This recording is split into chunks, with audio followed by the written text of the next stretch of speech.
আচ্ছা হুজুর, নির্বাচনের পরে যদি রুমিন ফারহানা আপনার কাছে বিয়ে বসতে চায়, তাহলে আপনি কি বিয়ে করবেন? কি তোরা এসব কতরে এসব প্রশ্ন আনে?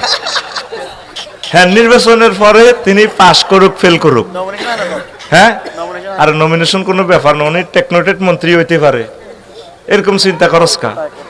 তো মুসলমান হিসেবে পুরুষ বিয়ে কয়টা করতে পারে? তা আমার এই প্রেমীয় গাড়িতে সিট কয়টা পূরণ হয়েছে? হবে একটা। কয়টা সিট? আরো কয়টা খালি? তো তিনটা। আমার সিটে কেউ বসতে চাইলে আমি তাকে না করব না। ওরে আমি তো পুরুষ, আল্লাহ তো আমাকে মহব্বত করে পুরুষ বানাইছে। ওয়াফাদ্দালাল্লাহু বা'দুম আলা বা'দ, নারীদের থেকে বেশি মর্যাদা আল্লাহ আমাকে দিয়েছে। তাহলে আমার গাড়িতে নেব না কেন?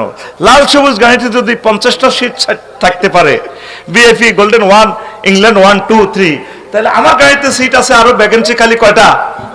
তিনটা। কয়টা? আমিন। আমিও তো লয়ের ছাত্র, উনি ব্যারিস্টার, আমি তো এলএলবি তে স্ট্যান্ড করছি। কারণ ঠিক আছে নি, তবে প্র্যাকটিস হয়তো মহিলা বিভাগে করতে পারে, এটা হলো পরের ঘটনা আর কি। কিন্তু কোর্টে এভাবে যদি মহিলা ম্যাজিস্ট্রেট থাকে, সেখানে ওইভাবে প্র্যাকটিস ফর্দার সহিত মানবতার সেবা করা যায়। ফর্দা মেনটেনেন্স করতে হবে, ফর্দার বিকল্প। সুতরাং এবং দেখা যাক, ও মাগো কোন সেমিকোলন কোলন ড্যাশ কিছুই নাই, ফর্দা ফরজ। কথা ঠিক না? ফর্দা ফরজ। রব্বুল আলামিনের ফর্দার সাথে জিরো টলারেন্স। আল্লাহ আমার প্রিয় বন্ধুদেরকে ইসলামের জন্য কবুল করো।